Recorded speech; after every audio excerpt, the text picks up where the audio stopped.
Karen from Celtic Healing Corner again. We're now up to video 8. And the last couple of videos I've said really flow on together, but we've broken them up for the sake of clarity, that you needed to cleanse your crystals, and we said that that was important because we needed to get rid of any other energies that you didn't want to be working with, whether they're negative or positive. You want nice fresh crystals for you. Think of it a little bit like looking through a dirty window. You can't see so clearly when it's dirty, so you want a nice clean window to be working with. So cleansing your crystals, then we talked about charging your crystals, and we said that a lot of the ways you cleanse them is also the way you charge them, and that can be done at the same time. And now we're going to look at programming your crystals. So it really depends on what you want to do with the crystal. And the really great thing about crystals is they can be cleansed and reprogrammed. So just because you've decided this particular crystal is going to be used for this at the moment, doesn't mean to say that you can't change the purpose and the intent of it down the track, and the crystal can be used for other things as well. But to start with, you need to make a decision about what it is you really want to do with this crystal. And it might just be that you want to find out if it's got any messages for you, or you want it to work with you personally. Or you may decide that you want it to do other things. So I'll just give you an idea of the sorts of things that I program my crystals for. And then I'll talk to you about the way that you should go about it. So the first thing really is to think, well, what is the crystal like? What am I going to use it for? At a very basic level, I might look at this sphere and say, right, I want this sphere to meditate with. So my intent is to connect with this crystal. And so when I'm programming it, my intent will be that, to connect with it and to work with it in a meditative state and see if it has any messages or information or guidance for me. And the reason I'm choosing that is because it fits nicely into my hand, so that might be the sort of crystal that I think I'm going to use to meditate.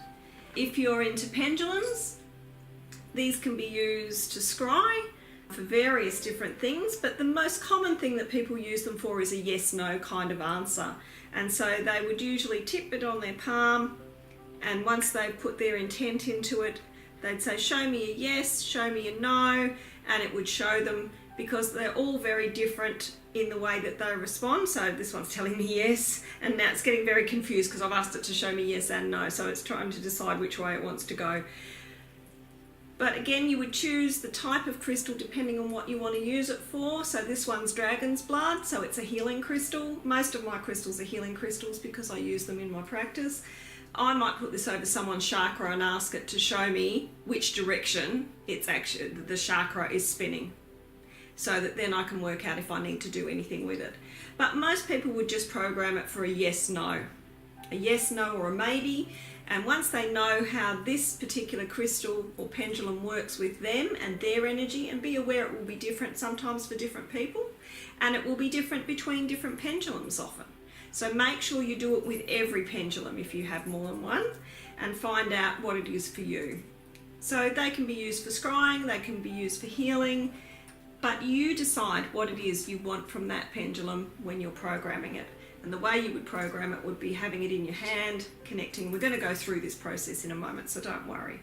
But once you've done that and you've programmed it, then you can start to use it. These are crystal healing discs. And again, same principle. Work out what you want to use them for, set your intent, and program it in. This is a crystal healing wand, where I want to direct energy from the point very specifically into people's auric fields. And this one has some other energies with it as well, some Isis and Egyptian energies, but you don't really need to worry about that. It's just about programming the wand to do the healing work. I've got a very basic crystal grid there, and we're going to do a whole DVD on grids, so don't panic if you don't understand what's going on there. But basically a grid is where we would program each individual crystal, put it into the grid, and then we actually program the grid. And you usually use an activating crystal, like in this case I've got a citrine wand that I use to activate, and you usually have one main crystal in the middle. We talked about this in the very first DVD when we talked about points, that often you would have a generator. So I've got a generator there. This one's actually a master crystal, it's a window crystal as well. generating for this manifesting grid. I've set this up as a manifestation grid, but I don't have to have a crystal point. I could have a manifesting grid with a sphere. I could pop that in the middle if I wanted to. I'm not going to, because this grid is active, so I don't want to have to reset it again. But I could put that into the actual center and make it a sphere, and it's beaming out in all different energies. And this, of course, is pyrite, which is great for manifesting. So I'd pick the right crystal to put into there. If I didn't have a sphere, if all I had was a little pyrite cube, there's no reason I can't put a piece of raw pyrite or any other manifesting crystal like citrine or carnelian, etc. I might have a piece of lapis that I want to put in there, and it might just be a chunk of stone that's in the middle. That's perfectly acceptable. You don't have to have a grid board like I've got there with that particular pattern is the flower of life, but you don't have to. You could have a cloth that has a pattern and a grid for you. It makes it easier. You don't even have to have that. You can have something really simple like this grid here. It's basically just a cross, and it's got a transmitter crystal in the middle. And this is my activation wand for my grid. So you can see these are all just clear quartz. Very simple. Not at all complicated like this one, which is it's not complicated, but it's got a few more different crystals doing different things in there. Whereas this one is just clear quartz and is sending messages up and out. And this is also a manifesting grid. And it doesn't have any kind of pattern. I know I've got it here on a triquetra, but it doesn't have to be. It can just be set on a tabletop or your bedside table. That's fine. Some crystals you want to use for certain things, like my crystal ball, I obviously programmed to show me things. I want you to show me messages. I want you to work with my clients, and I want you to show me the messages that they need to receive. The same with my shaman stone. When I program this, it gets programmed again to work with my client. I give it permission because it's my crystal. I'm the guardian of it, so I give it permission to work with the other client so that they can pick up the energies from the other client and tell me the messages so that I can share it with the client. My tourmaline is programmed for protection and for absorbing any negative energies, because at the healing practice we have people coming and going. I want to make sure that I have a really healthy, beautiful, welcoming, energetic space, very positive energetic space for them. So it really depends on what you want to use the crystal for as to how you program it. You might only have one crystal. So you're looking at all these crystals and you might be freaking out and thinking, oh my goodness, I can never afford that, I don't want all that. I just wanted to find out a little bit about crystals. You might only have one crystal. For instance, you might have a piece of rose quartz. It might just be a rose quartz tumblestone, or it might be a rose quartz pendulum. That might be the only crystal you have, and you might decide that you want to program it to bring love into your life. So you can do that either through your intent, or you can use other tools. If you're into tarot, for instance, this is the Lovers. I can be putting my rose quartz on the Lovers, and I can leave it there overnight, and that will program it that I want to bring more love into my life, or I want to bring a special partner into my life, or whatever. And obviously you can do that with any tarot deck.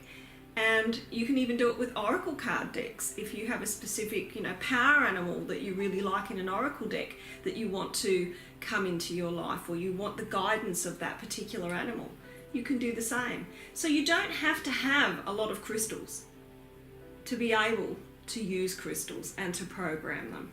This is my messer. This is my shamanic messer. I'm not going to open it now because we're pretty crowded here, but it has a whole range of crystals that have they're called koyas, and they have specific medicine energies programmed into them. I'm not going to go into detail about it because this is not a video about shamanism, but all of my crystals in here are very specifically programmed for healing. So that's pretty much why you might program it and how you might program it.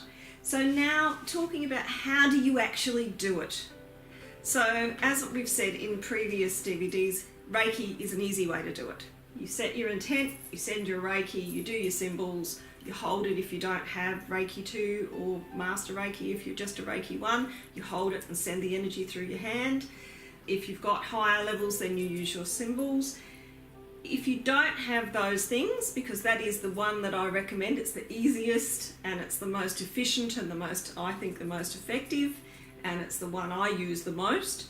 But if you don't have that, then here is a very, very simple thing to do. It's all about intent. So find a quiet place to sit where you won't be interrupted, because it's very important that you focus.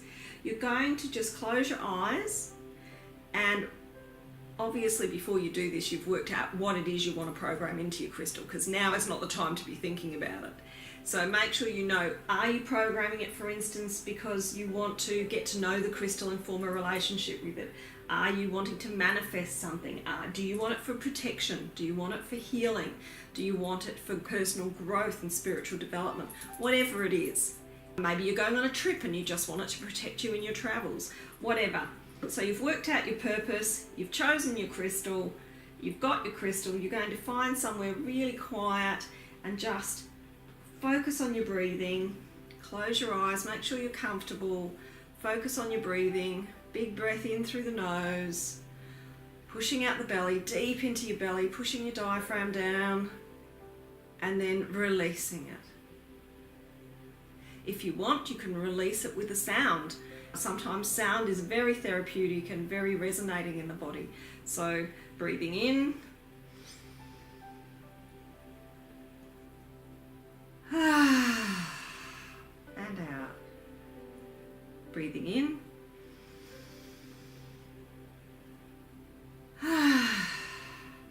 and out. And just do that as many times as it takes for you to feel relaxed. Because the idea is you want to focus on the internal side of things, not what's happening around you. You want to be present in the moment within your body.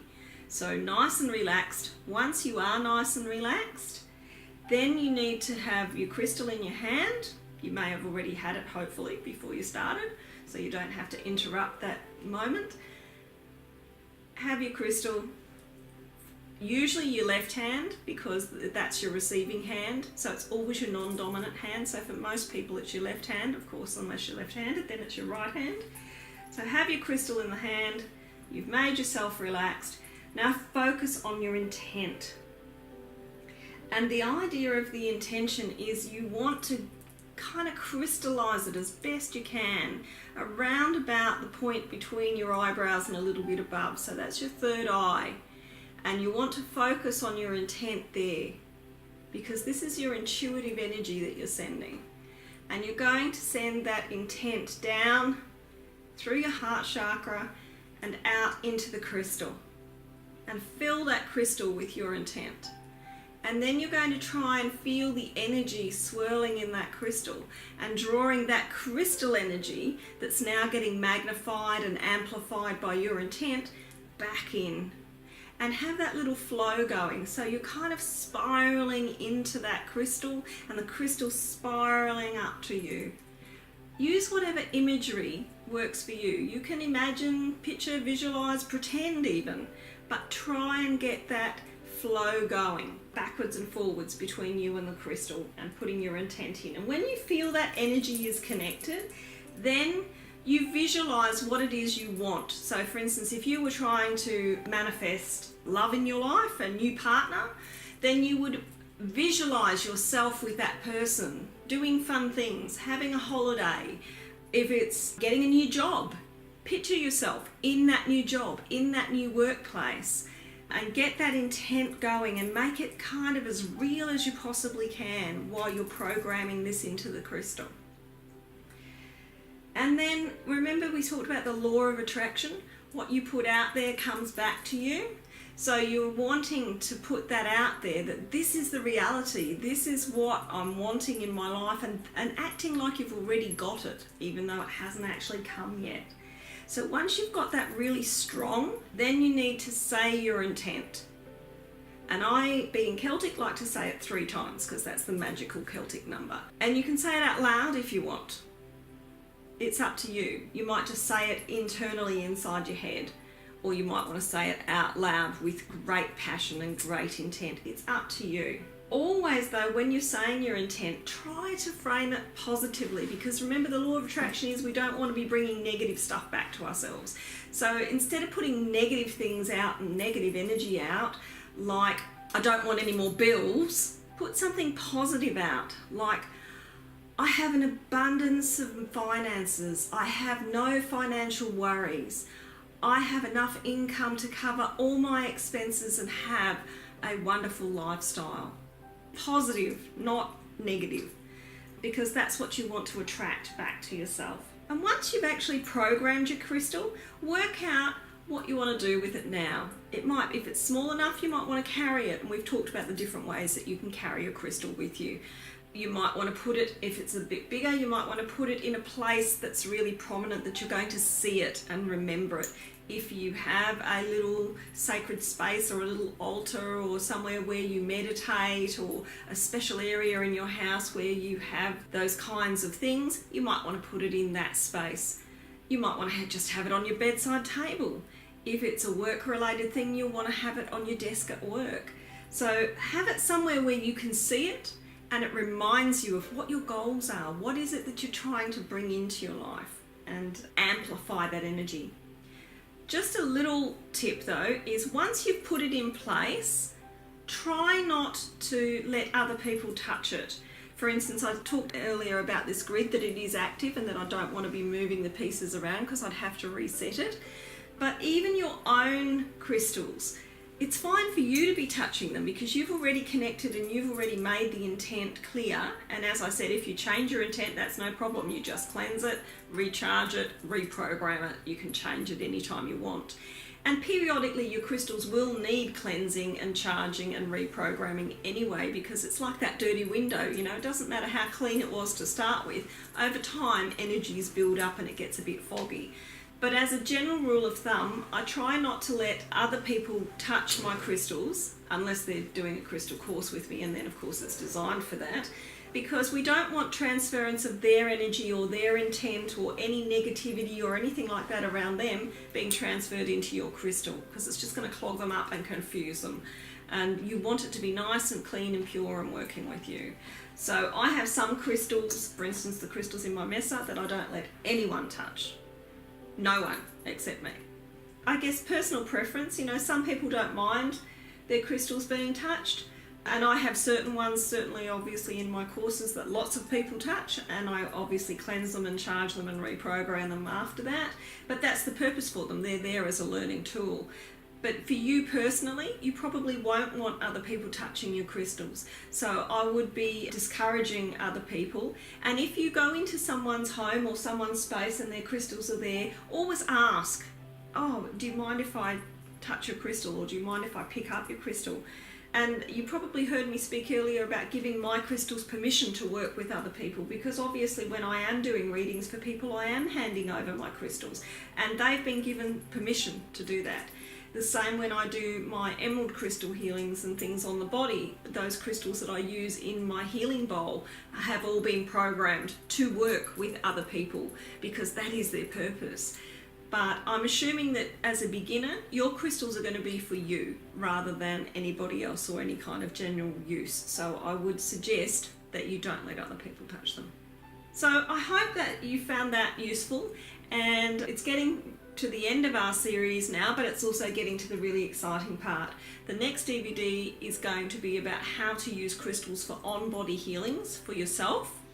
And also then the last one will be how to set up crystal grids. So thank you very much for joining me. I hope you found it useful, and I'll see you again soon.